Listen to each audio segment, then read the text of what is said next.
وبعد ما كده اهو عملت الحشوة، جبت جبنة رومي وفلفل رومي قطعته مربعات صغيرة ولانشون وجبنة بيضة، جبنة بيضة جبنة براميلي براحتك.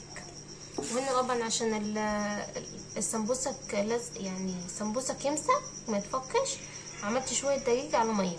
تمام، هنعمل كده السمبوسك اللي عملناه مع بعض اهو. شايفين حطيته كده سويته على بعض وايه، حطيته في كيس بلاستيك، كيس فريزر عادي يعني، كيس تلاجة. شايفين عملت معايا كمية حلوة، شايفين اهو جميل. تمام، هناخد كده واحدة واحدة معاكم وايه نقفلها. انا طبعا عاملاه بالحجم ده عشان حابه ايه يكون صغير. جيب كده معلقه. اول حاجه بس ايه نقفله الاول عشان ايه يبقى جاهز للحشو اهو. تمام، نحط كده الحشو في النص، مكتريش عشان ما يطلعش بره اهو كده. تمام، وايه تكمل التقفيل العادي. في ناس طبعا مش بتعرف تقفله، بس هو اسهل مما يكون يعني اهو. عاملاه طبعا بالحجم الصغير، انا الحجم ده براحتك انت. هجيب كده شويه من الدقيق والميه عشان ايه اقفل السمبوسك بتاعنا اهو كده.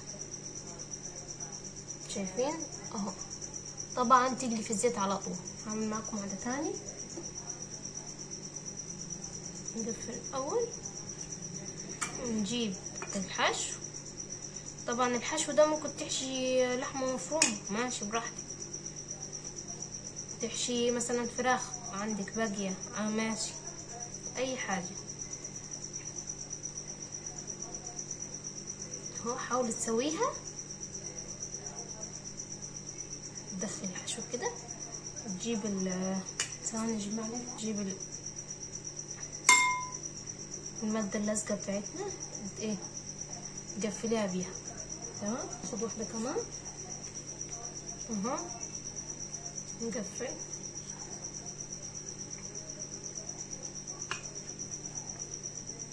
طبعا تكوني مولعة الزيت.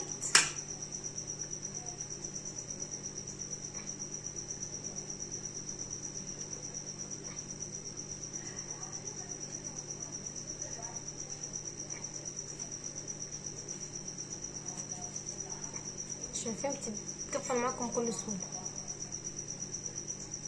ان شاء الله كمان هنعمل معاكم القطايف وتعينوها برضو في الفريزر. كل حاجة هنعملها معاكم، بس يا ريت تتابعونا يعني عشان نجد ان شاء الله اهو.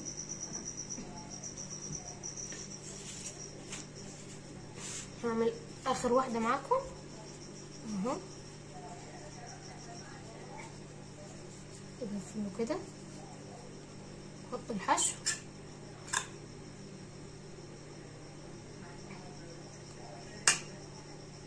تضغط عليها. عايزين تزودوا ماشي، بس يا ريت ما تزودوش قوي عشان ما يطلعش معاكم بره يعني.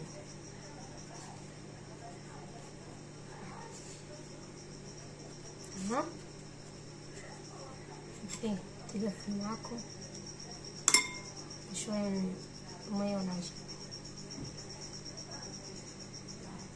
اهو. عملت معايا الكميه دي، اخلص الكميه اللي في ايدي اللي هي في اللي عملناها والدولة، وهنرجع لكم تاني. احطها دلوقتي في الزيت اقليها وارجع لكم تاني بعد ما تتحمر. استنوني.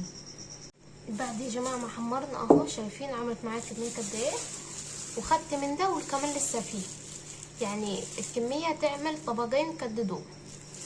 تمام، هفتح معاكم واحده اهو. حمرتها في الزيت، شايفين قفلتها اهو. مش زي بتاعت بره بامانه، شايفين طعمها تحفه. يا ريت كمان تستطعموا معايا. تحفه مورقه، تحفه جميل. طبعا تحطي جنبيها كاتشب مايونيز براحتك، تحفه.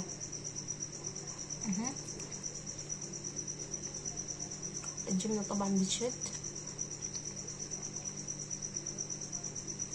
اتفضلوا معانا. يا رب الوصفة تعجبكم وتعملوها وتقولوا رأيكم فيها يعني.